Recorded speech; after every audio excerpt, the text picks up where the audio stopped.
Hotel ஸ்டைலில் ஒரு ரவா தோசை பார்க்கலாம் வாங்க. அதுக்கு தேவையானது ஒரு பெரிய வெங்காயம், அரை கேரட்டு, இஞ்சி, கருவேப்பிலை தழை, பச்சை மிளகாய் எல்லாம் சீவி வச்சுருக்கணுங்க.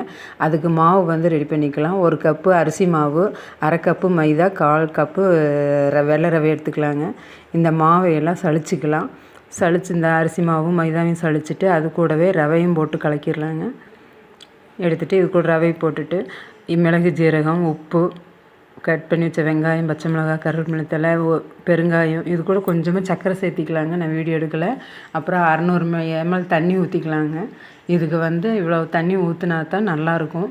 ரவா தோசைங்கிறது மாவு நல்லா லூஸாக இருக்கணும். இந்த அளவுக்கு இருக்கணும். இந்த அளவுக்கு லூஸாக கலக்கி வச்சு 1 மணி நேரம் ரெஸ்ட்டில் விட்டுலாங்க.